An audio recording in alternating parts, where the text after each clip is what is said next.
कृष्ण कृष्ण हरे हरे हरे राम राम राम हरे हरे। भक्ति शास्त्री क्लास श्रीमद् भगवद गीता अध्याय 4 चैप्टर 4 आज चालू करें हम लोग। श्लोक नंबर 1 सब लोग गीता खोलेंगे, मेरे साथ श्लोक बोलिए। श्री भगवान वाच इमं विवस्वते योगं प्रोक्तवानहमव्ययम्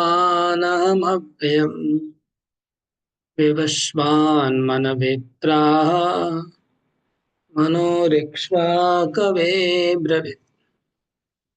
इमं विवस्वते योगा प्रोक्तवानहमव्ययम् विवस्वान्मनवे प्राह मनोरिक्ष्वा कवे ब्रवीत्। अनुवाद। सुमन टिकमानी माता ये अनुवाद पढ़िए। हरे कृष्ण प्रभु जी। भगवान श्री कृष्ण ने कहा, मैंने इस अमर योग विद्या का उपदेश सूर्यवान विवस्वान को दिया और विवस्वान ने मनुष्यों के पिता मनु को उपदेश दिया और मनु ने इसका उपदेश इक्ष्वाकु को दिया। हरे कृष्ण। भगवान कहते हैं इमम इमम मतलब ये भगवत गीता का ज्ञान। भगवत गीता का ज्ञान भगवान बोलते मैंने पहले सूर्य देव को दिया था।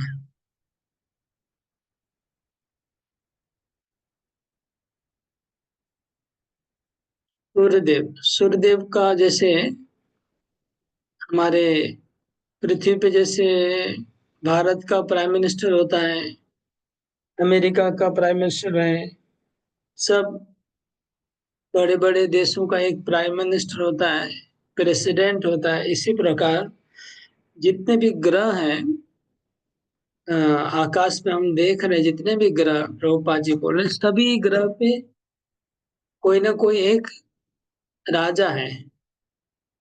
उस ग्रह को जितने भी ग्रह आकाश में हमको दिख रहे हैं, सभी ग्रहों पे कोई ना कोई एक व्यक्ति है जो उस ग्रह का प्रेसिडेंट है।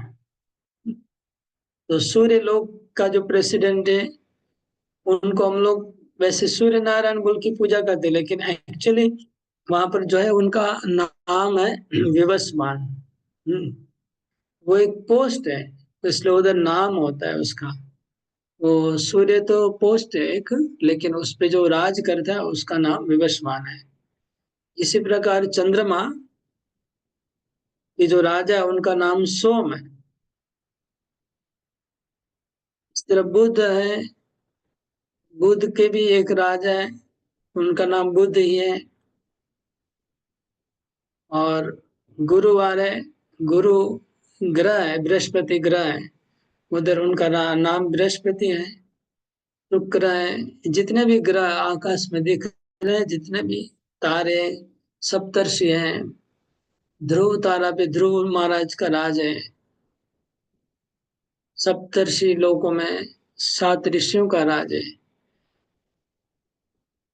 ये बात सबको समझ में आ रहा है। जितने भी आकाश में तारे दिख रहे हैं ना, सब एक एक बड़े बड़े प्लानेट हैं। जो तारे दिख रहे हैं वो खाली हमको लाइट देने के लिए नहीं है, मतलब शोभा के लिए नहीं है। ये कोई डेकोरेशन के लिए नहीं है कि पृथ्वी को सुंदर दिखाने के लिए तारे रखे हैं, ऐसा बात नहीं है। तो जो तारे दिख रहे हैं वो एक एक प्लानेट है सब। और उन प्लानेट्स में बहुत लोग रहते हैं, और उन रहने वालों में से एक कोई व्यक्ति जो वहां का प्रेसिडेंट है, राजा है। इस तरह से सूर्य लोक के जो राजा है विवस्वान, उनको भगवत गीता सुनाया गया था। कृष्ण ने उनको भगवत गीता सुनाया था। ये बात सबको समझ में आ गया? ओके। हाँ, सुशील केडिया प्रभु, समझ में आया? आकाश में जितने भी तारे दिख रहे हैं, उस पे सब तारों में क्या है, जीवन प्लेनेट है, है कि नहीं? हाँ, जीवन है। लोग रहते हैं कि नहीं वहां पर? लोग रहते हैं प्रभु। पानी वानी है कि नहीं उधर? लोग रहते हैं तो पानी, पानी भी होगा प्रभु। पानी है कि सूखा है? पानी होगा, जब लोग रहते हैं तो पानी भी होगा। हम्म। तो सारे के सारे ग्रहों पे पानी भी है और लोग भी रहते हैं। तो ये धप्पाबाजी है जो प्रचार किया जा रहा है कि केवल पृथ्वी पे ही जीवन है और किसी लोक में जीवन नहीं है। ये चीटिंग है, ये धोखाधड़ी है, ये सत्य बात नहीं, झूठा झूठा प्रचार किया गया है। ओके, हेमा माता जी अनम्यूट करके बोलिए माता जी। हरे कृष्णा प्रभु जी। साइंस बोलता है कि अर्थ पे ही सिर्फ जीवन है और ऐसा मतलब पानी है, ऑक्सीजन वगैरह सब कुछ है, मगर और सब ग्रह पर तो ऐसा सब कुछ अवेलेबल नहीं है। तो ये सब क्या है प्रभु जी? कौन से ग्रह पे नहीं है? अ, जैसे मंगल ग्रह है और बहुत सारे ग्रह हैं प्रभु जी, सब जगह तो नहीं खोज हुआ है ना अभी। अच्छा, सब जगह खोज हुआ नहीं है, इसलिए खोज नहीं हुआ, इसलिए मतलब ये निश्चय निर्णय ले रहे हैं कि नहीं है, ये मतलब क्या? जी प्रभु जी। मतलब तो आप खोज खोज आप खोज नहीं लिया इसलिए नहीं है, ऐसा निर्णय ले सकते हैं? नहीं प्रभु जी, आप जो बोल रहे हैं कि सारे प्लेनेट में मतलब सब कुछ है, वहां लोग भी हैं, रहते हैं, सब कुछ है, तो मतलब यही सही है ना? हाँ, यही तो बात है। मतलब साइंस जो बोल रहा है कि मंगल ग्रह में पानी नहीं है, जीवन नहीं है, तो ये गलत प्रचार कर रहा है साइंस। जी प्रभु जी, वही जानना चंद चाह रहे हैं। चंद्रमा पे पानी नहीं है, चंद्रमा पे जीवन नहीं है, ये गलत फॉल्स प्रोपोगंडा कर रहे हैं, जी प्रभु जी। गलत प्रचार कर रहे हैं। मनुष्य के सिवा और किसी ग्रह पे जीवन नहीं, ये गलत प्रचार है। और सब जगह है, सूर्य लोक में सूर्य देव रहते हैं विवस्वान। प्रभुपाद जी पहले एकमात्र प्रचारक है जो पूरे विश्व में जाके साइंटिस्ट लोगों के मुंह के थप्पड़ मारा है उन्होंने। ये प्रभुपाद एकमात्र पहला प्रचारक है जो अमेरिका में जाके साइंटिस्ट लोगों को सीधे सीधा मूर्ख बताया कि आप लोग मूर्ख हो, आप लोग जो बोल रहे हैं वो गलत है। इसके पहले किसी भी धार्मिक प्रचारक का हिम्मत नहीं हुआ साइंस के अगेंस्ट में बात करने का।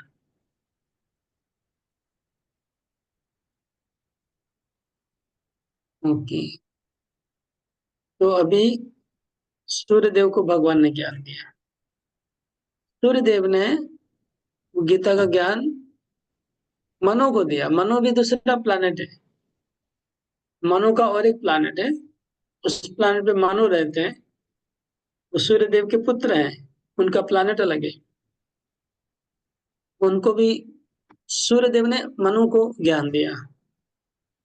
और मनु ने फिर पृथ्वी के जो राजा है इक्ष्वाकु महाराज, उनको ज्ञान दिया। तो इंटर प्लानिटरी कनेक्शन भी है, पहले था। प्लस सूर्य देव का पुत्र दूसरे प्लानिट का राजा बना हुआ है, समझ रहे हैं, मनु। और मनु का पुत्र फिर पृथ्वी का राजा बनता है, वो भी दूसरा प्लानिट है।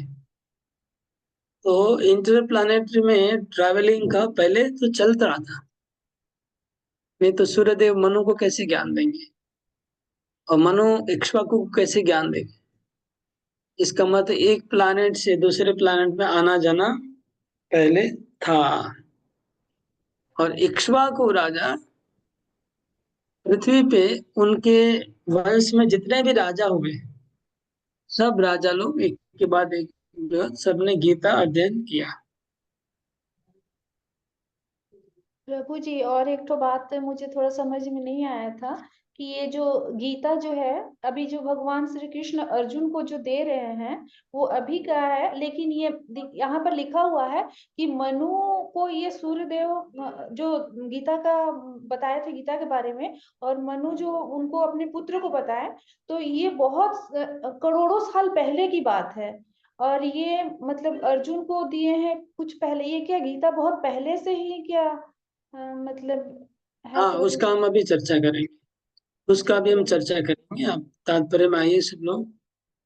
हाँ, तात्पर्य का सेकंड पैराग्राफ पढ़ना है ये।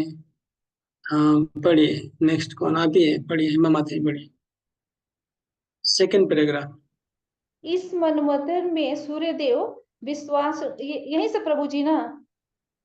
एक मिनट में खोलता हूँ, मेरा हिंदी की तो खोलता हूँ। सेकंड पैराग्राफ से खोलना है, पढ़ना है। हाँ, मैं बता। या यहाँ से सूर्य सभी लोगों के राजा हैं वहां से?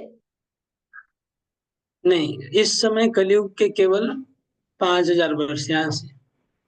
अच्छा, इस समय कलयुग के केवल 5,000 वर्ष व्यतीत हुए हैं, जबकि इसकी पूर्णायु है 4,32,000 वर्ष है। इसके पूर्व द्वापर में 8 लाख वर्ष था, और इसके भी पूर्व त्रेता युग में 12 लाख वर्ष था। इस प्रकार लगभग 20,05,000 वर्ष पूर्व मनु ने अपने शिष्य तथा पुत्र इक्ष्वाकु से, जो इस पृथ्वी के राजा थे, श्रीमद् भगवत गीता कही। वर्तमान मनु की आयु है लगभग 30 करोड़ 53 लाख। 53 लाख वर्ष अनुमानित की जाती है, जिसमें से 12 करोड़ 4 लाख वर्ष बीत चुके हैं। यह मानते हुए कि मनु के जन्म के पूर्व भगवान ने अपने शिष्य सूर्यदेव विवस्वान को गीता सुनाई। मोटा अनुवाद यह है कि गीता कम से कम 12 करोड़ 4 लाख वर्ष पहले कही गई है, और मानव समाज में यह 20 लाख वर्ष से विद्यमान रही। इसे भगवान ने लगभग 5,000 वर्ष पूर्व अर्जुन से पुनः कहा।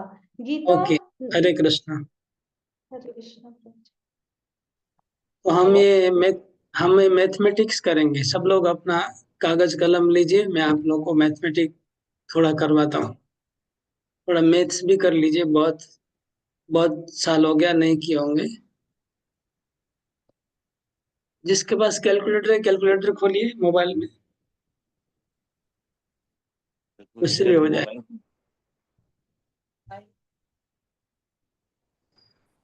ओके, लेकिन ये बंद नहीं करना, इसको चालू रखिएगा। ये कलयुग का उम्र कितना है? कलयुग का आयु कितना है? 4,32,000। और इसके पहले जो युग गया था उसका नाम है त्रेता, द्वापर। तो द्वापर की आयु कितनी है? 8,64,000। द्वापर की आयु है 8,64,000। और त्रेता युग की आयु है 12 लाख समथिंग। मतलब 12 लाख क्या वो, 96,000। 13,20,000 आएगा शायद। क्योंकि 4,32,000 इंटू 3 करना है। तो 12 इंटू लाख 3 करने 12,96,000। Okay okay, 12,96,000। 92,000। ओके, तो 12,96,000 हो गया उम्र द्वापर का। और 17 सतयुग का 17 लाख। अभी आ, ये मतलब इजी है, इसको आप मल्टीप्लाई करने से हो जाएगा। कलयुग को अगर 2 से मल्टीप्लाई करेंगे तो द्वापर युग का आयु मिल जाएगा। कलयुग को 3 बार मल्टीप्लाई करेंगे, 4,32,000 को, तो आपको त्रेता का आयु मिल जाएगा। कलयुग के आयु को अगर 4 बार मल्टीप्लाई करेंगे तो सतयुग का आयु मिल जाएगा। और कलयुग का आयु को अगर 10 बार मल्टीप्लाई करेंगे तो 4 युगों का टोटल आयु आ जाएगा। भगवान ने इतना इजी सिस्टम बनाया है कि कैलकुलेशन करने में डिफिकल्ट नहीं हो लोगों को। तो कलयुग को 10 बार गुण करेंगे तो 32 लाख 43,20,000। ये 4 युग का टोटल आयु है। ठीक है, अभी हम इससे कैलकुलेशन करेंगे कि भारतवर्ष में, पृथ्वी पे गीता गीता कितने वर्षों से है, और सूर्य लोक को कितना दिन पहले भगवान ने दिया था। ये कैलकुलेशन होगा। ये अंदाज से नहीं है, ये गीता में एक श्लोक है तात्पर्य में, जो हमने पढ़ा नहीं। इसमें लिखा है त्रेता युगादो चततो विवस्वान मनवे ददो। ये महाभारत में लिखा है कि सूर्यदेव को एग्जैक्टली कब दिया गया था भगवान ने ज्ञान। ओके, तो अभी मैं आप लोगों को कैलकुलेशन बताता हूँ।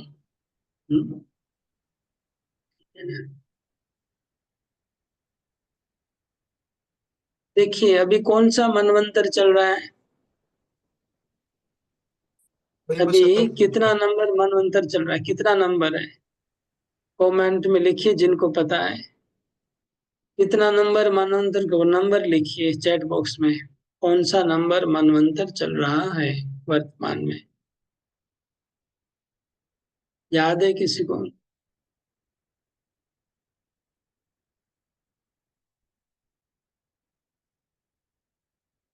ओके, कुछ कुछ लोग लिख रहे हैं जिनको आइडिया है। पुष्पा माता जी, पार्थ प्रभु ने लिखा, जानकी माता ने लिख दिया। राइट है, सबका आंसर तो ठीक ही है। कुणाल पूर्णिमा माता जी ने लिखा। ठीक है, 7वां मनवंतर है, 7th। और कितना नंबर चतुर्युग चल रहा है, कौन सा चतुर्युग चल रहा है उसका नंबर लिखिए। अभी कौन सा चतुर्युग चल रहा है?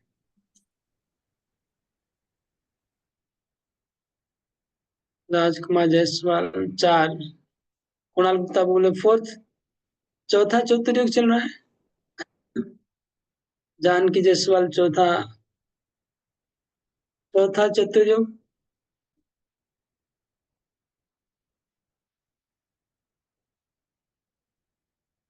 हाँ, जिनको जिनको नकल करके लिखने का इच्छा है लिखते जाइए थोड़ा जल्दी जल्दी।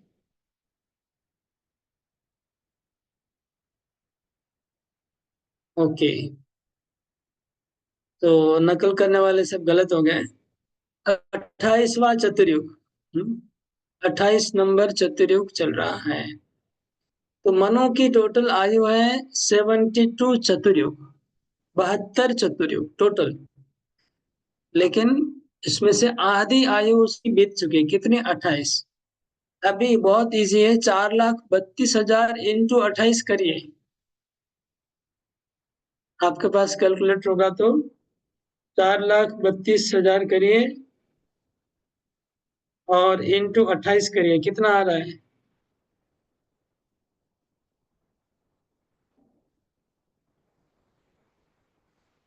कितना आ रहा है? 12 करोड़ आएगा। 12 करोड़ 96,000। 96 लाख। 12 करोड़ 96,000। 96 हजार, हाँ।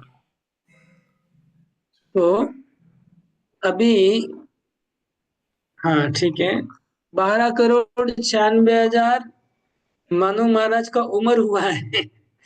अभी मनु महाराज की जो उम्र है, उनका जीवन 12,96,000 साल उनका जीवन का बीता है। और भी वो अभी जीने वाले हैं, लगभग लगभग अभी समझे 18 करोड़ वर्ष और जिएंगे। ठीक है, तो 12 करोड़ वर्ष उनके बीते हैं। यहाँ पर प्रभु जी आ, इतना आयु है क्या? हाँ, इतना आयु इतना क्या आयु बोल होता रहे? है? मैं बोल रही इतना आयु होता है? हाँ, पृथ्वी लोक के, हाँ पृथ्वी लोक के ऊपर जैसे जाएंगे ना, तो ऊपर जितने ऊपर जाते जाएंगे उनकी आयु बढ़ती जाती है। जैसे चंद्रलोक पे, देवलोक, इंद्रलोक पे जो रहते हैं ना, उनका 6 महीने हमारा उनका एक रात होता है, हमारा दूसरा 6 महीना उनका एक दिन होता है। ठीक है, मतलब सूर्य दक्षिण की ओर जब जाता है तो देवलोक में रात हो जाती है, और जब सूर्य उत्तर की ओर मुड़ जाता है तब देवलोक में दिन होता है। तो हमारा एक साल मतलब देवताओं का एक रात और एक दिन, समझ गए ना? तो ये देवलोक का है। उसके ऊपर जाने से और भी बड़ा, उसके ऊपर जाएंगे तो और बड़ा। तो उनके मनु के हिसाब से तो वो 100 साल ही जीते हैं, लेकिन हमारा 12 करोड़ हो गया, समझ गए? पृथ्वी का 12 करोड़, उनका नहीं। उनका तो मतलब 2-4 चतुर्युग जाने से 1 घंटा बीतता बीतता होगा खाली, समझ रहे हैं?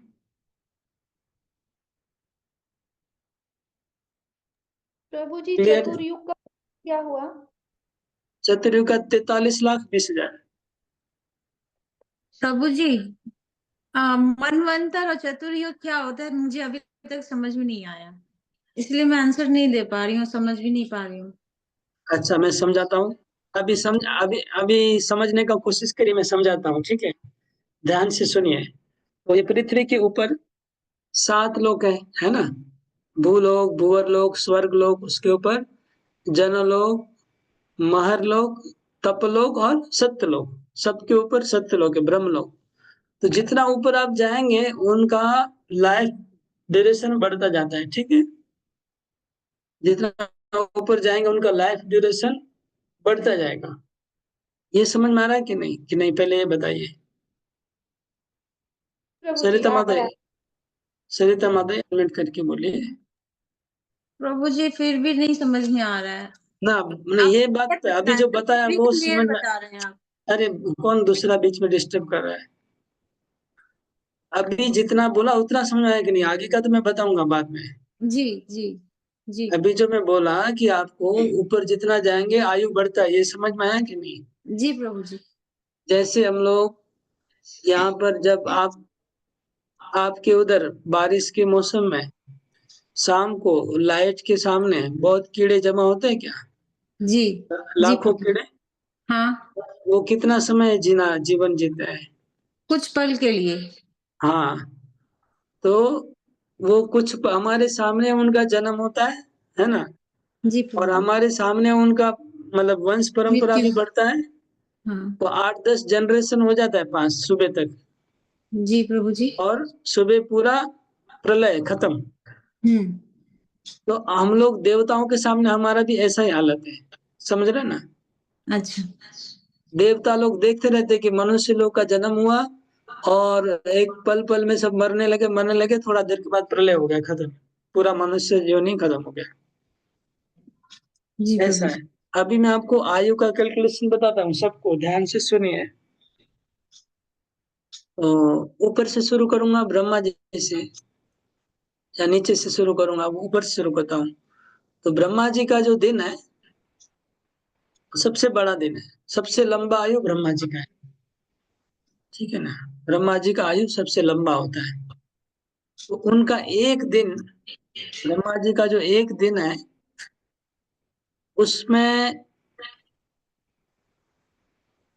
14 मनु का जन्म होता है और मृत्यु हो जाता है। मतलब हम लोग का जैसे एक दिन में 12 घंटा होता है, हम्म। ऐसे ब्रह्मा जी का 14 घंटा है। और एक एक घंटे में एक एक मनु का जन्म और मृत्यु हो जाता है। इस तरह से 14 मनु जन्म होते हैं और मर जाते हैं, समझ गए? जी प्रभु जी। ओके, अभी एक मनु का जब जन्म होता है तब आ, 72 चतुर्युग, मतलब ब्रह्मा जी का जो एक दिन है टोटल, वो हमारा 1000 चतुर्युग के बराबर है। लिख लीजिए, Brahma ji 1 day equal to 1000 चतुर्युग।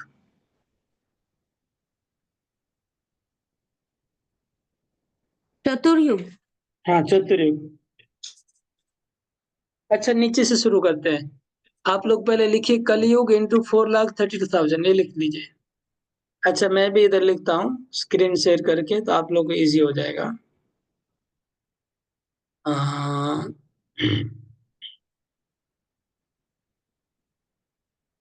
Brahma ji का पहले हम कलयुग का लिखेंगे तो इजी है। कलयुग का बहुत नीचे से जाएंगे तो आप लोग मतलब दिमाग में ले पाएंगे, नहीं तो ले नहीं पाएंगे। ओके, ये मेरा होमवर्क का ही पेपर है। तो एक दिन ब्रह्म हम लोग का कलयुग कलयुग कितना है इज इक्वल टू 43 लाख 20 हजार। इसको मैं बड़ा करता हूँ, ये आपको दिखाई नहीं पड़ेगा नहीं तो। अभी दिखाई पड़ रहा है कि नहीं? जी प्रभु जी। बहुत बड़ा किया है। कलयुग का ये हो गया। अभी द्वापर, इसका डबल करना है। इसका डबल करेंगे तो कितना आएगा बोलिए? 8,064 8,64,000। 8,64,000। त्रेता कितना होगा? 12,96,000। ओके। और सत्य 17 लाख कितना है?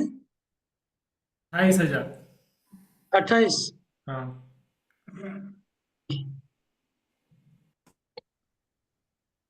ओके, ये कैलकुलेशन सब लोग लिख लिए। ये हो गया 4 युग। अगर 4 युग का टोटल कितना है? अभी इसको चतुर्युग बोलते हैं। 43,14,000। इसको जो 4,32,000 है ना, इसमें एक जीरो ऐड कर दीजिए तो कितना होगा? 43,20,000। ओके, 4,32,000।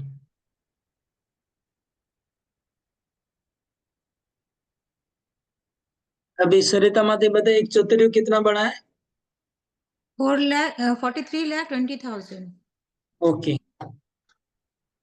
अभी ब्रह्मा जी का एक दिन, एक मिनट, वो कहाँ गया? True column, true column, true column दिख नहीं रहा सब सब मैं इधर।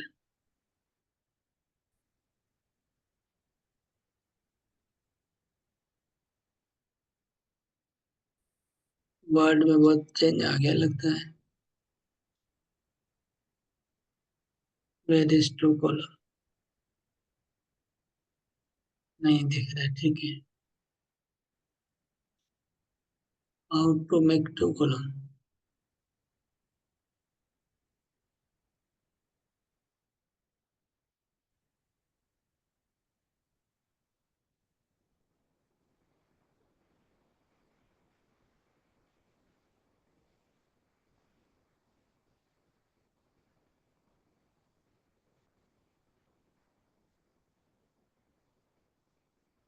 ओके, ब्रह्मा जी का एक दिन, उनको इधर ही लिखना होगा, कोई उपाय नहीं है।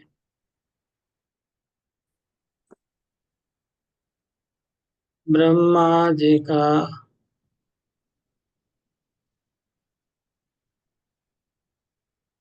एक दिन है, 1 day one day equal to 1,000 चतुर्युगा। ओके।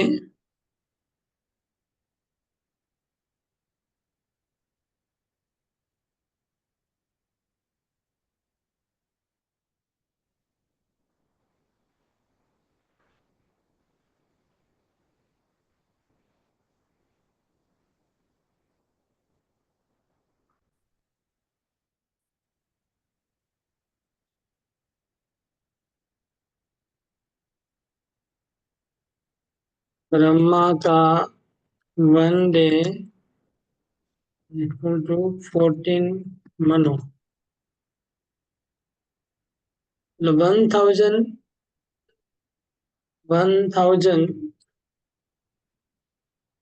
ये प्रॉब्लम है ना, इधर कॉलम का सिस्टम नहीं कर पाया। 1,000 इंटू 43,20,000।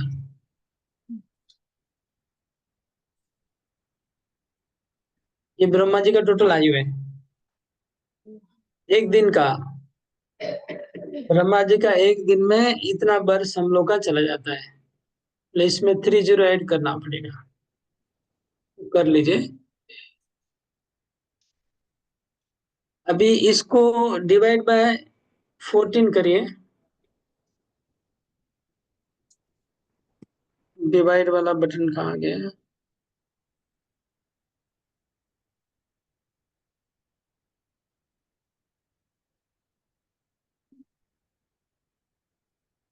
डिवाइड का सिंबल ही नहीं है क्या?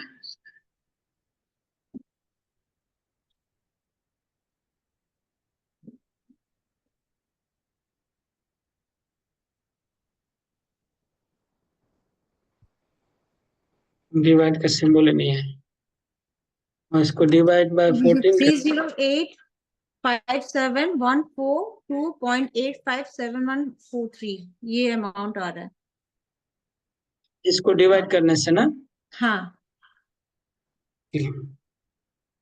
और एक काम करना है, 1000 को डिवाइड करेंगे 14 से। 1000 1000 को 14 से डिवाइड कर दीजिए।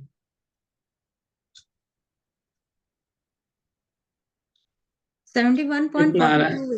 71.42 428 समथिंग डिजिट आते जा रहे हैं और 4 ओके 420 कर दिया।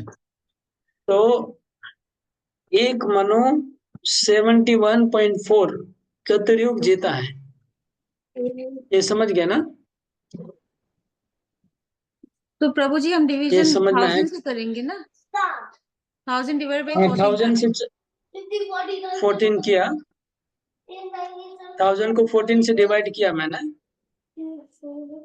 देखिए किया ना? जी तो प्रभु। 71 आया, 71 आया ना? 71 चतुर्युग जीता है मनु। अभी 28 उसमें से हो गया, 28 उनका हो गया है। 28 इंटू आप 43,20,20,000 करेंगे तो आपका 12 करोड़ आ जाएगा। 12,96,000 आ जाएगा।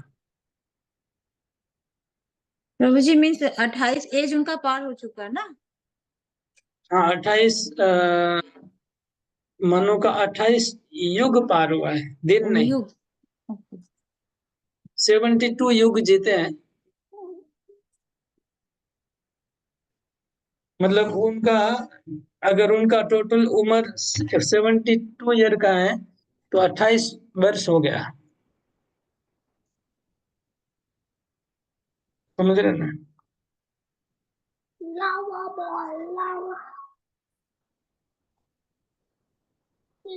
जी प्रभु जी।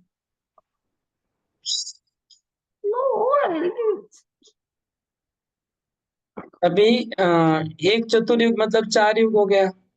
इसका अगर 72 सर्कल घूमेगा तो एक मनु हो जाएगा। उसको अगर 14 टाइम घूमेगा तो ब्रह्मा जी का एक दिन हो जाएगा।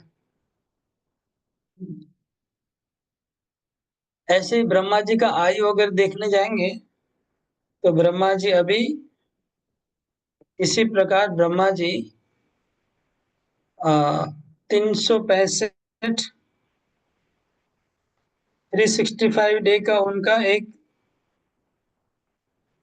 ये होता है। 360 दिन का एक साल होता है ब्रह्मा जी का। और ऐसे 100 ईयर जीते हैं। ये हो गया ब्रह्मा जी का टोटल आयु। प्रभु जी मनु 14 का ब्रह्मा जी का एक मतलब थोड़ा सा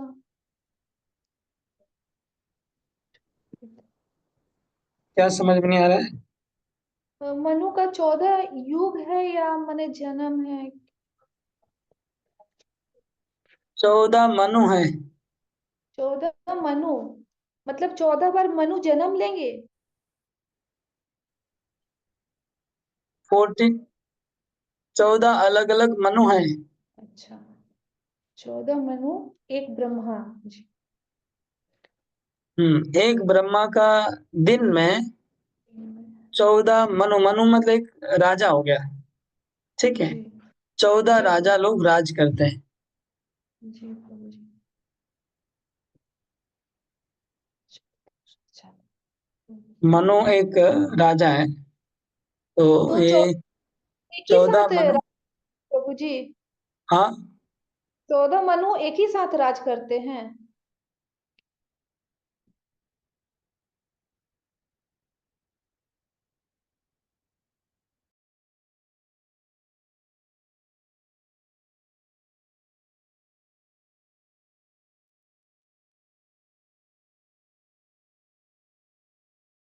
क्लियर हुआ?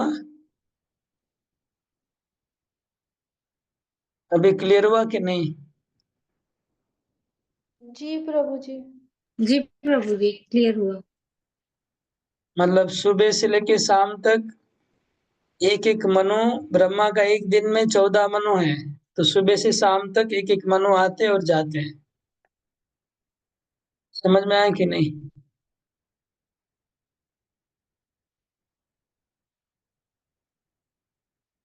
अभी 7 नंबर मनु है वर्तमान में। अभी 7 नंबर मनु अभी है, और 7 मनु चले गए, और ये 7वां है, और 7 मनु आएंगे। तो अभी ब्रह्मा जी का एक दिन नहीं हुआ है ना प्रभु जी? आप बोलिए, अगर 7वां मनु है तो ब्रह्मा जी का अभी क्या नहीं, समय एक चल रहा होगा? हाफ दिन, आधा नहीं, दिन होगा। आधा दिन होगा प्रभु जी। अभी ब्रह्मा जी का दिन में कितना बजा होगा, बोलिए? एक कौन सा दिन, समय चल रहा होगा ब्रह्मा जी का? हाफ डे, आधा, आधा, हाफ डे, हाफ डे। 12 आधा दिन हो गया। 12 अभी बज दो रहा होगा। दोपहर के 12, 12 बजे। दोपहर का 12 बजा होगा, ठीक है, ब्रह्मा जी का, क्योंकि आधा दिन बीता है। जी प्रभु जी। यही है 14 मनु, 14 समय, वो काल बिता रहे हैं।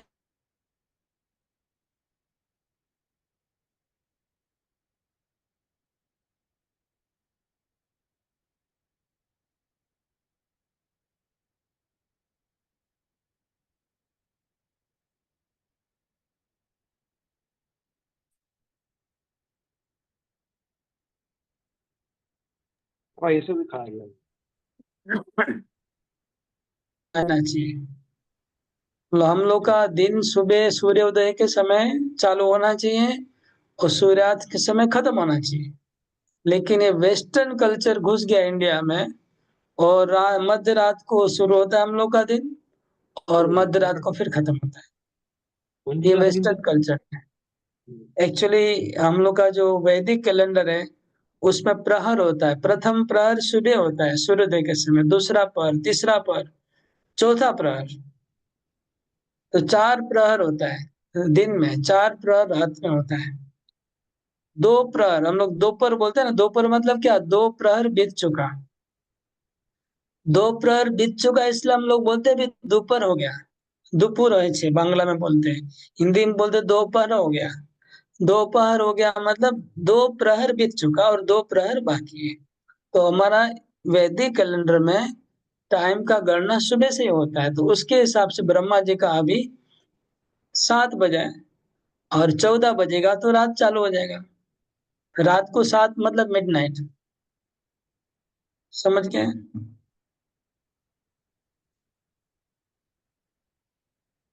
ये अभी अभी हम असल बात पे आते हैं। सूर्य देव को भगवान ने गीता कितना साल पहले सुनाया था, इसका कैलकुलेशन करने के लिए हमको ये समझना है कि सूर्य देव ने मनु को गीता सुनाया था, ठीक है ना? तो हम अंदाज करके बोलते हैं कि मनु का जन्म होने के पहले ही सूर्यदेव को भगवान ने ज्ञान दिया होगा, ठीक है। तो अगर मनु का जन्म हुआ है 12 करोड़ साल पहले, मनु का जन्म ऑलरेडी 12 करोड़ साल बीत चुका मनु का, तो 12 करोड़ साल पहले मिनिमम भगवत गीता कृष्ण ने अर्जुन को दिया, सूर्यदेव को दिया होगा। ये क्लियर कि नहीं सबको? क्लियर है तो बोलिए, लिखिए क्लियर। 12 करोड़ लिखिए सब लोग, 12 करोड़ लिखिए। 12 करोड़ साल पहले कैलकुलेशन कैसे आया, समझ में आया? रति श्रेष्ठ माता बताइए कैसे आया कैलकुलेशन 12 करोड़ का? तो ऐसे अनुमान लगाए कि क्या अनुमान अनुमान? 12 करोड़ पहले सूर्य देव को दिए होंगे। ये हाँ, पीछे अनुमान का किस बेसिस बताइए, वही तो पूछ रहा हूँ। ये किस जो बेसिस पे हम अनुमान लगा रहे हैं? पहले मनु का जन्म के बेसिस से हम लोग लगा रहे हैं, जैसे अभी 7th मनु चल रहे हैं उस हिसाब नहीं से। नहीं नहीं नहीं नहीं नहीं नहीं, ये बात इसीलिए नहीं है। पहला मनु का तो और कितने मिलियन ट्रिलियन ईयर साल के पहले हुआ है जन्म। अच्छा, वो 43 देखिए, आप समझ नहीं पाए इसका मतलब। अब 12 करोड़ तो बोल दिए, अनुमान भी बोल दिए, लेकिन अनुमान कैसे?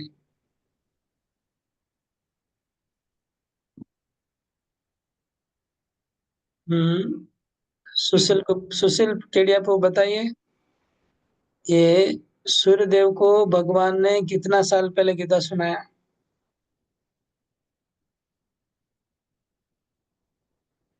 अनम्यूट नहीं कर पा रहे? आदित्य, हरे बताओ कृष्णा प्रभु कैसे जी। कल। हाँ बताइए सुशील को। हम तो एक कलयुग और गीता में क्यों देख रहे भाई? नहीं, इतना गीता में नहीं चर्चा देख में रहे हैं। किया। अभी अच्छा आपने जो तो कलयुग द्वापर ये बताया ना प्रभु। हाँ, मेरे सामने देख के बोलिए कि हाँ। सूर्य देव को भगवान ने कितना, कब कब सुनाया गीता, कितना साल अच्छा, पहले? अभी आपने 12 करोड़ बोला, 12 करोड़ साल पहले हाँ, 12 करोड़ का कैलकुलेशन कहाँ से किया हम लोग, कहाँ कैसे से किया? आया? जैसे हाँ, कलयुग 4,32,000, ओके। द्वापर 8,64,000, ये फिर करने से त्रेता तो आएगा 43 लाख आ जाएगा फिर। 12,96,00,000 आ रहा था त्रेता युग तक। हाँ, 43 नहीं, करोड़ 20,000। आप हिसाब कर लीजिए, करके बताइए हमको आराम से कैसे आया 12 करोड़। विनोद प्रभु बताइए, लोहा लक्कड़ तो दिन भर गिनते रहते हैं, इसको थोड़ा गिन के बताइए। मल्टीप्लाई करेंगे।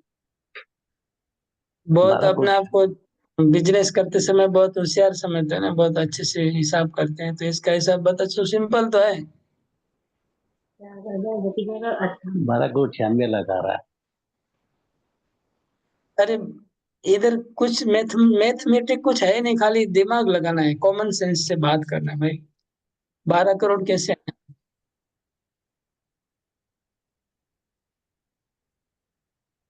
क्या हुआ विजय शर्मा को बोलिए।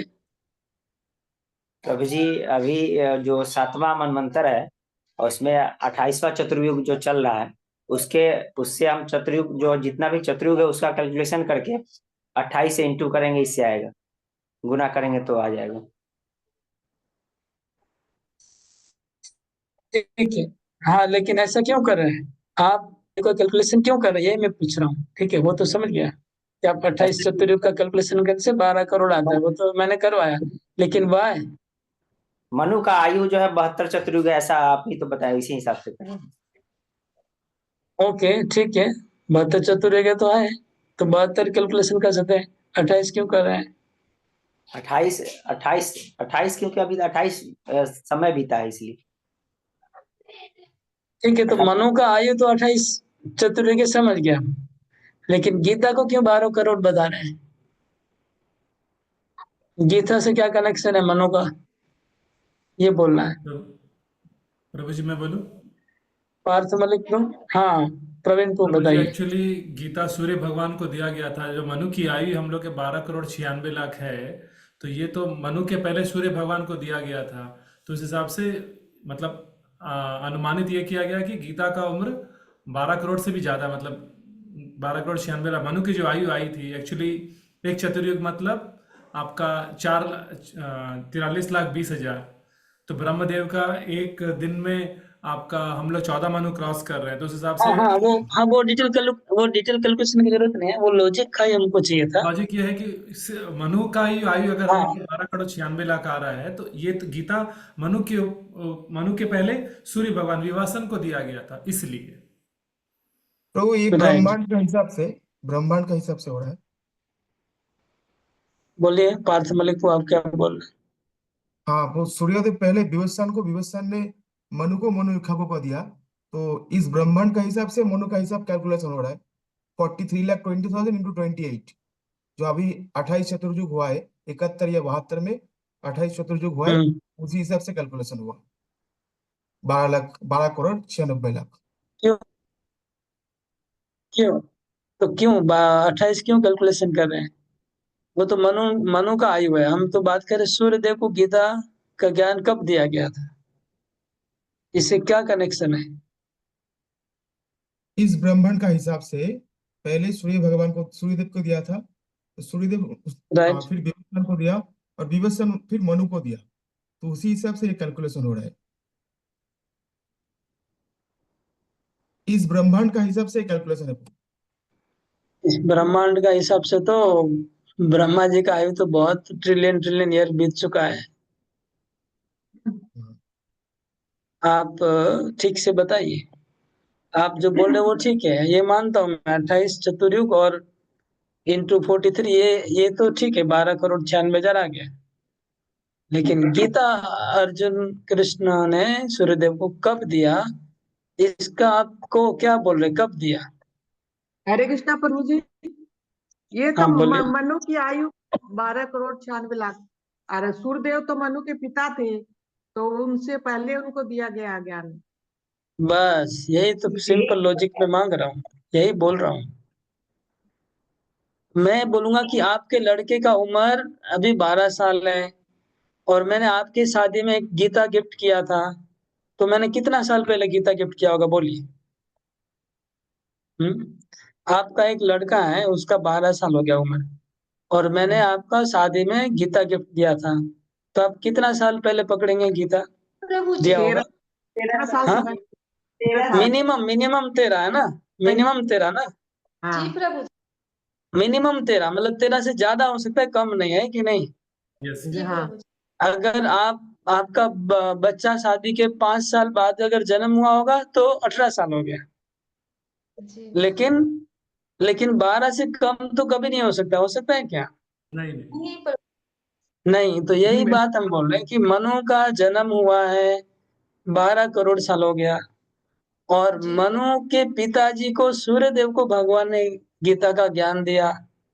12,04,04,00,000 है। वो रहने दीजिए, 4 लाख 4 लाख रहने दीजिए, आप पहले समझने का कोशिश करें जो मेजर पॉइंट है वो।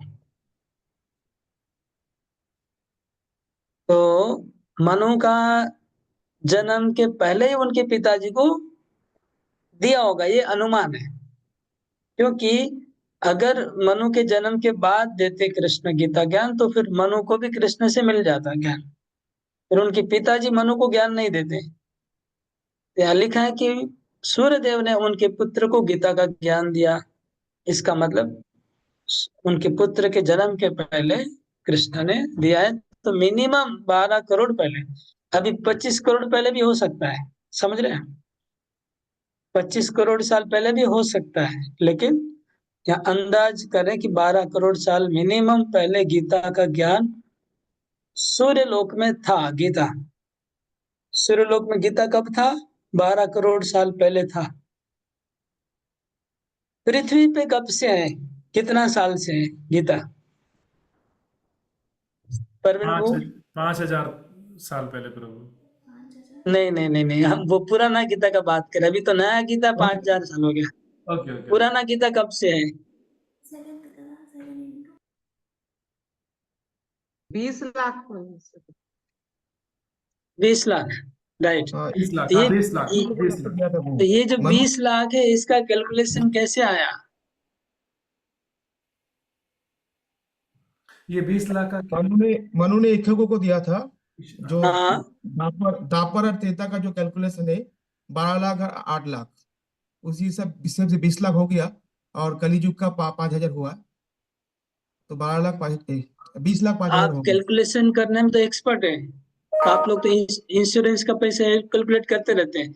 तो त्रेता और द्वापर तो कर दिया, लेकिन त्रेता और द्वापर क्यों कर रहे ये बताइए। वाई यू कैलकुलेट द्वापर त्रेपा को कैलकुलेशन क्यों कर रहे, ये लॉजिक चाहिए, ये बताइए, तब हो जाएगा, आंसर ठीक हो जाएगा। क्यों द्वापर और त्रेता को क्यों लिया आपने? इक्ष्वाकु को दिया था, वो मनु ने इक्ष्वाकु को दिया था, तो इक्ष्वाकु राजा का समय समय से टाइम का कैलकुलेशन हो रहा है। आप बताइए वो समय, हाँ, वो समय बताइए। क्योंकि क्योंकि प्रभु इक्ष्वाकु जी इक्ष्वाकु सत्ययुग में था, वो इक्ष्वाकु इक्ष्वाकु सत्ययुग में था। इक्ष्वाकु राजा इक्ष्वाकु महाराज सतयुग में थे, ठीक है। सत्ययुग में था, हाँ। आप खाली मैथमेटिक्स से नहीं, इसमें पीछे लॉजिक भी तो बता। मैथमेटिक्स तो हम कैसे भी इधर उधर घुमा के 4 करोड़ बना सकते हैं, 20 लाख बना सकते हैं। तो इक्ष्वाकु महाराज सतयुग में थे, तो सतयुग में थे मतलब द्वापर और त्रेता तो बीच में गया ना पूरा, तो द्वापर और त्रेता का टोटल 20 लाख हो जाता है। अभी सतयुग में इक्ष्वाकु महाराज अगर स्टार्टिंग में होंगे तब 20 लाख से बहुत ज्यादा, तब 30 लाख हो जाएगा, समझ रहे ना। यस प्रभु। लेकिन हम अंदाज से बोले कि मिनिमम 20 लाख बोल रहे हैं, हम लोग मिनिमम बोल रहे हैं, समझ रहे हैं? क्योंकि आ, सत द्वापर युग के, त्रेता के बहुत पहले इक्ष्वाकु महाराज को मिला है ये ज्ञान। ओके, तो इसलिए पृथ्वी पे मिनिमम 20 लाख साल से गीता है पृथ्वी पे, और सूर्यलोक पे 12 करोड़ साल से है। ओ कृष्णा, ये कॉन्सेप्ट समझाने में 1 घंटा चला गया। कृष्णा कृष्णा। 2 नंबर श्लोक। एवं परंपरा प्राप्तम इमं राजर्षयो विदु सकालनेह महता योगो नष्ट परम तप। ओके, नेक्स्ट अनुवाद पढ़ना है। नेक्स्ट सब चेंज हो गए मेंबर, पहले ऊपर में था वो नीचे चले गए। जानकी जायसवाल माता ये पढ़िए, ये ऊपर नीचे हो गया सेटिंग पूरा। हरे कृष्णा प्रभु जी, दंडवत प्रणाम। इस प्रकार यह परम विज्ञान गुरु परंपरा द्वारा प्राप्त किया गया और राष्ट्रियों ने इसी विधि से इसे समझा, किंतु काल कर्म में यह परंपरा छिन्न हो गई, अतः यह विज्ञान यथारूप में लुप्त हो गया लगता है। हरे कृष्णा। तो ये जो परंपरा भगवान ने चलाई थी, सूर्यदेव को दिया, उसके बाद सूर्यदेव ने मनु को दिया। अच्छा, मनु दूसरा प्लानेट है, मतलब सूर्यलोक में 20 करोड़ साल से है, और मनु के प्लानेट में समझ लीजिए 10 करोड़ साल से है, और पृथ्वी पे 20 लाख साल से है। तो पृथ्वी पे जब आया गीता का ज्ञान, इक्ष्वाकु महाराज की परंपरा, तो परंपरा से चलते चलते चलते फिर एक समय आया कि ज्ञान लुप्त हो चुका, गीता ज्ञान लुप्त हो चुका। तो लुप्त होने का कारण क्या है, कोई अंदाज करके बता सकते हैं क्यों लुप्त हो गया होगा? वैसे गीता के श्लोक में भगवान ने आंसर दे दिया है, श्लोक के अंदर ही आंसर तो ऑलरेडी है, लेकिन मैं आप लोग से जानना चाह रहा हूं, आप लोग ध्यान से पढ़ रहे हैं कि नहीं। प्रभु जी, असुर मानव के लिए बना गया था, और असुर लोग तो इसको गीता को समझ नहीं पाएंगे, तो इसलिए शायद लुप्त हो गया। इसलिए गाड़ी अटक गया, नहीं प्रभु जी, बोल नहीं पा रहे हैं, इसलिए गाड़ी अटक गया ना, बोलते बोलते। बोल नहीं पा रहे ठीक से। हाँ, नहीं हुआ, कंप्लीट नहीं हरे हुआ। कृष्णा प्रभु जी, गुरु परंपरा बोले छीन बोले गुरु परंपरा छीन हो गई थी। गुरु गुरु परंपरा परंपरा छिन्न हो गई। ओके, हाँ, मुझे छिन्न गई, छिन्न क्यों हुई सुनना है, और पातमल को बोलिए।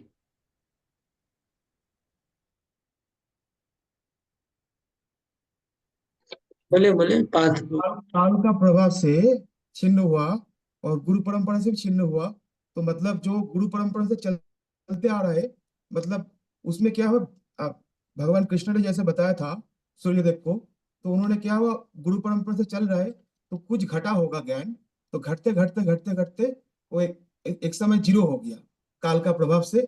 फिर भगवान बिल्कुल। अर्जुन को 5000 हाँ, साल पहले यही राइट आंसर है कि थोड़ा घटते घटते घटते घटते घटते पूरा, अगर 5 लीटर दूध है, 5 लीटर दूध है, 10 लीटर दूध है, 10 लीटर दूध में आपने 10 ग्राम अगर पानी डाला, 10 ग्राम, कितना, 10 ग्राम, कोई फर्क पड़ेगा? हाँ, पुष्पा माता जी, नहीं, आप म्यूट करके रखा। 10 लीटर पानी में अगर कोई 10 ग्राम दूध डालेगा तो फर्क पड़ेगा क्या विनोद प्रभु? नहीं पड़ेगा। नहीं पड़ेगा। अगर 10,000 लोग 10 ग्राम पानी डालेंगे तो फर्क फर्क पड़ेगा। पड़ेगा। फर्क पड़ जाएगा। फर्क मतलब क्या? फर्क पड़ेगा इतना बोलने से काफी नहीं है, जैसे प्रभु जी फर्क थोड़ा नहीं थोड़ा पड़ेगा, फर्क नहीं पड़ेगा, पूरा ही पानी हो जाएगा, दूध गायब हो जाएगा। कर होगा, क्या होगा कि नहीं? हाँ प्रभु जी। होगा प्रभु। तो 20 करोड़ साल पहले जब भगवान ने गीता सुनाया, तो 20 करोड़ और अभी 20 करोड़ साल में कितने लोग बीच में आए होंगे? समझ रहे हैं? 10-20 हजार लोग, अगर एक आदमी 0.01% चेंज करेगा, जो कि एकदम क्या बोलते नहीं के बराबर है। अगर 0.01% अगर एक डिवोटी चेंज किया, तो 10,000 साल में क्या होगा, 20 करोड़ में पूरा ही गीता दूसरा ही हो जाएगा, 700 श्लोक ही बदल जाएगा। हाँ परवीन तो प्रभु इसीलिए गीता का इतना सारा माने अनुवाद है या फिर संस्करण है, यही इसका रीजन ये भी है क्या? मतलब अभी बाजार में इतने सारे अभी गीता। अभी तो नहीं नहीं नहीं, अभी तो बहुत कृपा है चैतन्य महाप्रभु का और व्यासदेव का, कि पूरे वर्ल्ड में अभी 700 श्लोक एज इट इज हैं। एक कोमा और फुल स्टॉप का भी अलग डिफरेंस नहीं है। अभी संस्कृत का जो ओरिजिनल श्लोक है उसमें कोई फर्क नहीं है, और एज एक इट इज है। और एक लेकिन डाउट, ट्रांसलेशन तो अपने हिसाब से सब लोग करते रहते हैं, इंटरप्रिटेशन करते रहते हैं। और एक मेरे को लेकिन डाउट। ये जो परंपरा से ज्ञान आ रहा था, हम्म, 12 करोड़ 20 करोड़ साल से जो चल रहा था, 12 करोड़ साल से, उसमें क्या हुआ कि स्लाइटली अगर चेंज करता है कोई, तो लॉन्ग टाइम में बहुत चेंज हो जाता है, ये बात। प्रभु जी और एक मेरे यस। को डाउट है। जैसे I think हम लोग बोलते हैं डिसिप्लिक सक्सेशन से हम लोग को भगवत गीता मिला है, राइट? सो 4.2 में हम लोग बोलते हैं ना परंपरा के थ्रू मिला है, कृष्णा से ब्रह्मा नारदा व्यासा। तो फिर इसका इसमें कोई रिलेशन नहीं। अभी इसमें बताया गया है कि पहले सूर्य भगवान को दिया गया था, उसके बाद सूर्य सूर्य मतलब विश्वासन को, फिर उससे मनु से फिर ऐसे करके आया। तो डिसिप्लिक सक्सेशन भी मतलब ये जो वो तो वही तो बात अभी अगले श्लोक में आ रहा है ना। ओके ये तो भगवान बोल रहे हैं कि ये जो परंपरा चल रहा था वो परंपरा खत्म हो गया, ओके इसलिए सकाले न माता योगो नष्ट परम तप, वो योग खत्म हो गया। इसलिए 3 नंबर श्लोक में हम अभी पढ़ेंगे कि भगवान बोलते हैं, इसलिए मैं दोबारा से परंपरा चालू कर रहा हूँ। ओके प्रभु जी, थैंक यू। ओके वो परंपरा खत्म हो गया, नया परंपरा कृष्ण ने चालू किया। 5,000 साल पहले नया परंपरा चालू हुआ। ओके ओके प्रभु जी, क्लियर हो गया इस प्रभु। श्लोक के तात्पर्य में, इस श्लोक के तात्पर्य में एक मिनट, तो जी मेरा ये एक कौन है? प्रश्न है। हाँ सरिता माता जी, अब तात्पर्य से थोड़ा पढ़िए, ज्यादा नहीं, 4-5 लाइन पढ़िए। तो मुझे एक कंफ्यूजन था। कंफ्यूजन बोलिए, कंफ्यूजन क्या है बताइए। तो आप बोल रहे हैं कि ये जो है खत्म हो गया, काल चक्र के कारण ये धीरे धीरे खत्म होता गया। लेकिन हम पहले सतयुग था, ये तो प्रभु जी सतयुग द्वापर त्रेता, इसमें तो भक्ति का तो कहीं ज्यादा विलुप्त नहीं हुआ, भक्ति तो लेवल तो बना ही रह गया। तो फिर मतलब पहले कैसे ये कलयुग भी बहुत, कलयुग भी आ चुका, पहले खाली सतयुग नहीं आया था, कलयुग भी हजारों बार आ गया। कलयुग के लोग भी आ गए बीच में बहुत सारे। जो चतुर्युग है ना, उसमें कलयुग भी एक है, खाली सत्य त्रेता द्वापर नहीं है। कलयुग के बाद तो प्रभु जी फिर सतयुग और द्वापर त्रेता तो आया ही होगा। हाँ जरूर आया था। तो फिर तो त्रेता आया होगा, तो फिर भगवान कृष्ण ने जो है भागवत गीता ओ, सुनाई आप बोले होगी। हर त्रेता में भगवान नहीं आते कृष्ण। कृष्ण ब्रह्मा जी के 1000 जो चतुर्युग है उसमें केवल एक बार कृष्ण अवतार लेते हैं। ये भी ये मैं अभी बताऊंगा आपको, 2 श्लोक के बाद ही आएगा वो। नैनी में मेरे को समझाना ही है वो पॉइंट, अभी मैं आपको समझाता हूँ, दिखाता हूँ। ये अभी तो मैंने लिखा ही, इजी हो जाएगा आपको। स्क्रीन सब लोग देख लीजिए, कृष्ण का जन्म के बारे में यहाँ पर ध्यान दीजिए सब लोग। मैं शेयर कर रहा हूँ स्क्रीन को। ये जो ब्रह्मा जी का आप लोग देख रहे हैं ना, वन डे ऑफ ब्रह्मा, सबको दिखाई दे रहा है? हरे कृष्णा। जी अभी प्रभु। दिखाई प्रभु दे रहा है कोई?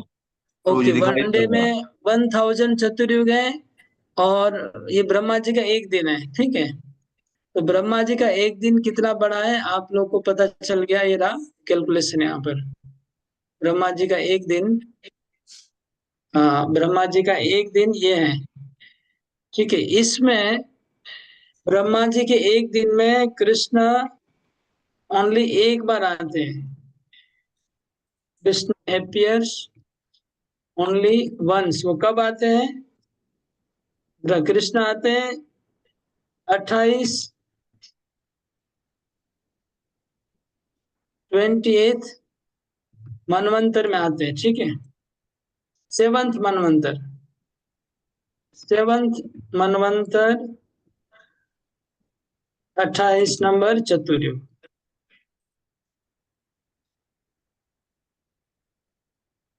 क्या समझ में आया राजू प्रभु? क्या समझ में आ रहा है? अभी समझ में आ रहा है कुछ?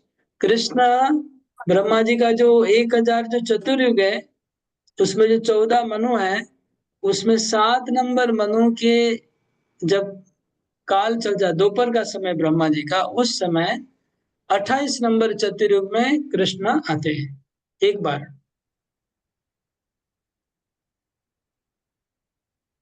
ये क्लियर है कि नहीं? हाँ, ये समझ में आया राजू को? जी प्रभु जी आप बोल रहे हैं तो ठीक समझ में आएगा ही, लेकिन प्रभु जी कंफ्यूजन नहीं, तो रह ही जाएगा। कंफ्यूजन रही तो कंफ्यूजन तो पूछिए, क्या क्या कंफ्यूजन है, बोलिए। अब तब इसका नाम द्वापर त्रेता सतयुग क्यों फिर पड़ा प्रभु जी? और आपने तो इसके पहले भी बहुत बार बोले हैं कि भगवान जो है हर युग में आते हैं। हाँ, आप प्रश्न पूछिए, आपको प्रश्न पूछने का अधिकार है, लेकिन ब्लेम करने का अधिकार नहीं है। तो आप बोले कि नहीं। गीता में लिखा है कि संभवामि युगे युगे, ठीक है ना। कृष्ण बोलते मैं हर जी युग में आता हूँ, है ना। जी यही तो बोल रहे हैं। तो कृष्ण जब बोलते हैं कि हर युग में मैं आता हूँ, तो कृष्ण के अवतार आते हैं, ठीक है। 4 युग में 4 अवतार होते हैं कृष्ण के। सतयुग में भगवान का शुक्ल अवतार होता है, त्रेता में रक्त, फिर पीत और कृष्ण वर्ण। ये 4 वर्ण के भगवान के 4 अवतार होते हैं। कृष्ण तो आदि पुरुष है, अनादिरादि गोविंद सर्व कारण कारणम। तो कृष्ण के अवतार आते हैं 4 युगों में। कृष्ण अवतार लेके, कृष्ण स्वयं नहीं आते हैं। कृष्ण दूसरे रूप में आते हैं, इस श्याम सुंदर रूप में नहीं आते, समझे क्या? जो वृंदावन कृष्ण है ना, वो रूप में नहीं आते हैं, नारायण के रूप में आते हैं, विष्णु के रूप में आते हैं, हर युग में आते हैं। बोलिए अभी क्या है राजू, बोल। आप बोलते हैं तो मानना पड़ेगा, ऐसा नहीं। आपको नहीं समझ में आता तो पूछ सकते हैं। प्रभु जी ये तो समझ में ठीक ही आ रहा है, कृष्णा, लेकिन मन में तो शंका रह जाता है ये। किस बात का शंका है, बोलिए।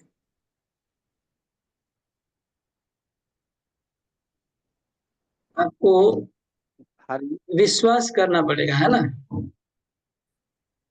हम आपको, अगर हम हर युग में आते हैं और हम बोलेंगे नहीं आते हैं, तो हमको क्या फायदा होगा कुछ? क्या हमको ज्यादा फीस मिलेगा न? क्या नुकसान होगा? हम झूठा क्यों बोलेंगे? हमको झूठा बोलने से क्या फायदा होगा? बोलिए।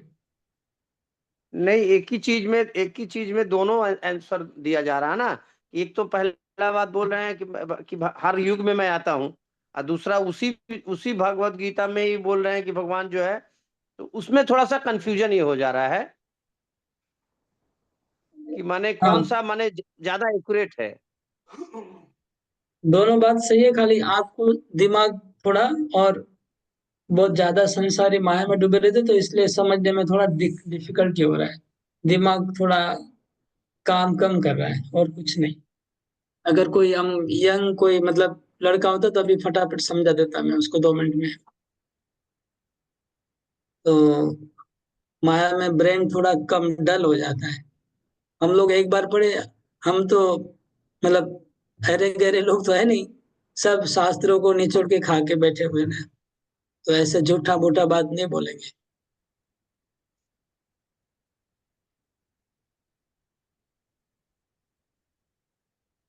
तो भगवान जो गीता में बोल रहे हैं कि संभवामि युगे युगे, हाँ, कृष्ण का बोलते हैं मैं हर युग में आता हूँ। तो आप बताइए, क्या कृष्ण त्रेता युग में आए थे कि नहीं? राजू को मेरे को बोलिए। भगवान जी बोले कि प्रभु। 4 युग मैं आए हर युग में आता हूँ, तो क्या त्रेता युग में भगवान आए थे, कृष्ण आए थे? जी प्रभु। क्या कैसे आए थे कृष्ण? त्रेता में कहाँ आए थे? त्रेता में कब आए थे कृष्ण? त्रेता में कृष्ण कहाँ आए हैं? त्रेता में सत राम जी आए हैं। राम जी आए थे ना, लेकिन कृष्ण तो बोल रहे हैं संभवामि युगे युगे, मैं हर युग में आता हूँ। जैसे हर सतयुग में हर आए? युग। सतयुग में कृष्ण आए थे क्या? नहीं, भगवान के अवतार आए नहीं थे। आए थे। तो यही बात है, कृष्ण जब बोल रहे कि संभवामि युगे युगे, मतलब उनको खुद को आने की जरूरत नहीं है। भगवान के अवतार आते रहते हैं संभवामि युगे युगे, समझे ना। तो जी। कृष्ण 1000 चतुर्युग के बाद एक बार आते हैं खुद। उसके बाकी 1000 बार भगवान के दूसरे अवतार आते हैं। रामचंद्र भी हर हर त्रेता में नहीं आते रामचंद्र। इसी त्रेता में रामचंद्र आए, पिछले त्रेता युग में राम नहीं आए थे। दूसरे भगवान के अवतार थे। ब्रह्मा के एक दिन में 1000 बार थोड़ी आएंगे भगवान। इनका माथा खराब है, कोई काम धंधा नहीं है क्या? समझ रहे हैं कि नहीं? ब्रह्मा के एक दिन में जी भगवान प्रभु। 1000 बार क्यों आएंगे अवतार लेके?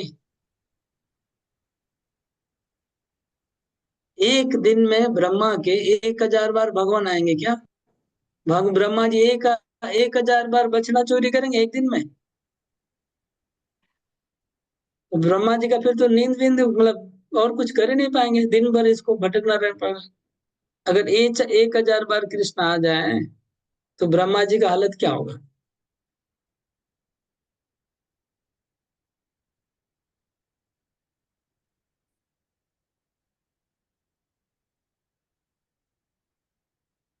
थोड़ा शास्त्र पढ़िए प्रभु। बहुत साल हो गया आपको इस्कॉन में। थोड़ा गीता और भागवत, भागवत पढ़ा क्या? भागवत कौन सा अध्याय पढ़ रहे हैं? स्टार्ट किया कि नहीं? जी प्रभु, पहला अध्याय का 5वां अध्याय, पहला स्कंद का 5वां अध्याय पढ़ रहे हैं। हाँ, तो आप पहले स्कंद का तीसरा अध्याय एक बार देख लीजिएगा। आजकल में देख लीजिए, तीसरे अध्याय में आपको उत्तर मिल जाएगा। भगवान के 24 अवतार हैं, सब लिखा हुआ है तीसरे अध्याय में। आप 5वां अध्याय में पहुंच गए, और ये बात अभी आपको पता नहीं कि भगवान कब आते हैं, बोलिए। इसका मतलब अच्छा प्रभु जी। अच्छा प्रभु जी, तो इसका मतलब कि हम लोग को खाली इस जो 4 युग है, इसी की युग 4 युग के बारे में ये शिक्षा दिया जा रहा है। इसके पहले जो 4 युग आया था उसके बारे में कौन से भगवान ने अवतार लिया है या कौन से, इसके बारे में हमारे पास कोई नॉलेज नहीं है ना। हमारे पास ब्रह्मा के पूरे एक दिन का हिसाब किताब है। एक दिन का ब्रह्मा जी के एक दिन में भगवान के 25 अवतार होते हैं। एक दिन का जो ब्रह्मांड 1000 चतुर्युग होता है ना, उसमें भगवान के 25 अवतार है, 24 अवतार है, 24 अवतारों का वर्णन है। और हर 4 युग में 4 अवतार भगवान के होते हैं, वो भी हमारे पास लिखा हुआ है। अगर 1000 चतुर्युग का 1000 सतयुग में कौन कौन था ये लिखने जाएंगे तो आपका दिमाग ऐसे ही खराब, इतना ही नहीं पढ़ पा रहे तो कैसे पढ़ेंगे आप? अगर 1000 सतयुग के अवतार का नाम लिख दिया जाए, उनकी लीला का, 1000 कलयुग, 1000 सतयुग, 1000 द्वापर, 1000 त्रेता, तो 4000 अवतार का नाम अभी आपको लिख के अगर दिया जाए और उसका वर्णन किया जाए तो आपका दिमाग ले पाएगा कि आप इतना छोटा सा एक दिन का तो ले नहीं पा रहे हैं। जी प्रभु। एक चतुर्युग तो ले नहीं पा रहा, पर हमको खाली एक चतुर्युग का इंफॉर्मेशन दिया जा रहा है। आपका तो कैपेसिटी नहीं है ना उससे ज्यादा लेने का। जी प्रभु जी। एक चतुर्युग का तो लेने का कैपेसिटी नहीं है, तो 1000 चतुर्युग का क्या बताएं आपको? एक भागवतम का 5 अध्याय अभी तक नहीं पढ़े तो फिर कितने, पूरा 18 पुराण तो आपके पढ़ने बाकी है। एक भागवतम अभी पढ़े नहीं तो पूरा इंफॉर्मेशन दे के करेंगे क्या भगवान? जी प्रभु। सोचिए, हम लोग क्षुद्र जीव है, हमारा ब्रेन अति क्षुद्र है, हमारा कोई योग्यता नहीं है, कोई कैपेसिटी नहीं, फिर भी हम लोग कितने बड़ी बड़ी बातें करते हैं, क्या क्या सोचते हैं हम लोग, अपने आप को क्या समझते हैं, और एक्सेप्टेंस नहीं आ रहा है, ग्रहण नहीं कर पा रहे हैं। ये बद्ध जीवों का हालत है,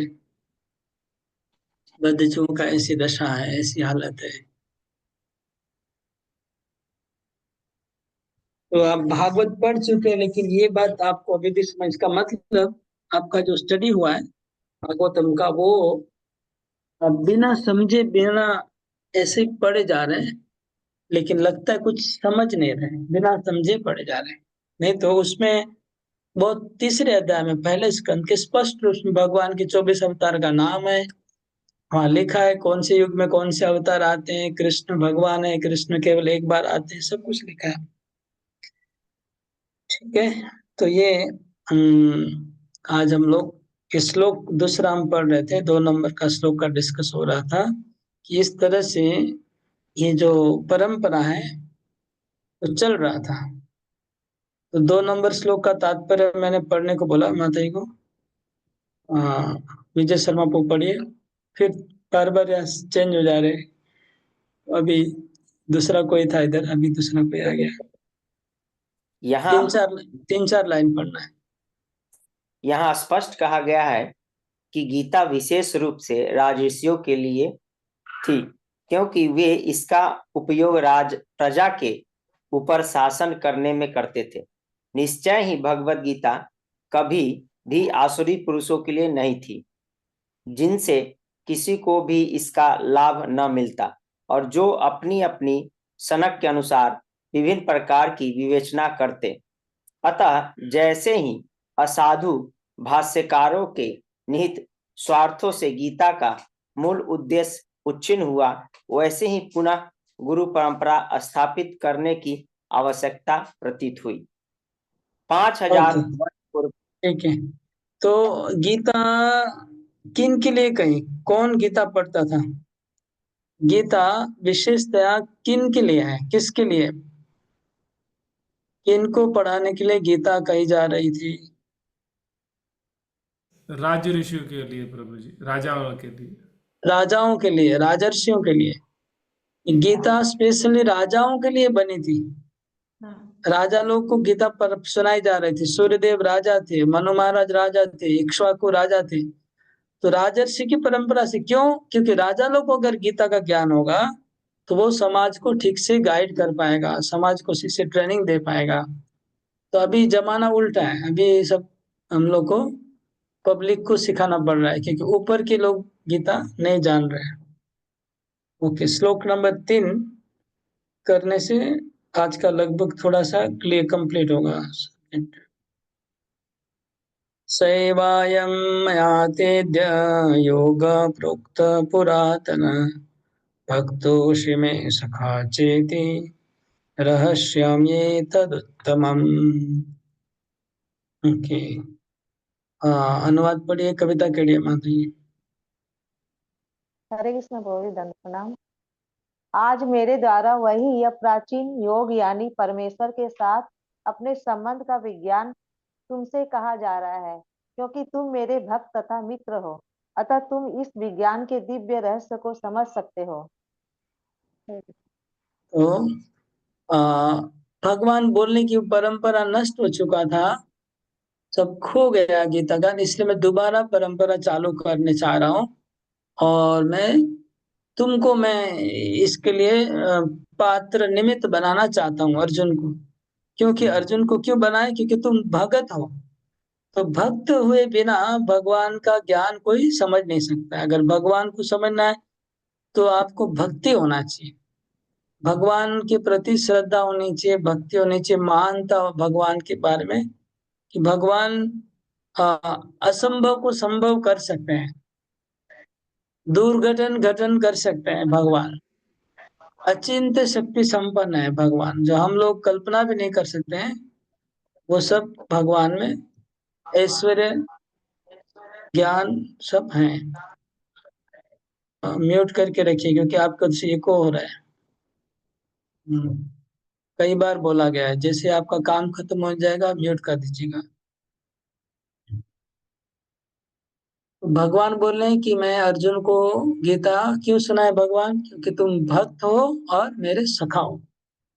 तो बिना भक्त हुए गीता कोई समझ नहीं सकता है, और बिना भगवान के सखा, और इसलिए अर्जुन को ही भगवान ने सिलेक्ट किया कि अर्जुन को द्वारा गीता का ज्ञान देंगे भगवान, फिर पूरे मानव समाज में वो फैल जाएगा। ओके, हरे कृष्णा।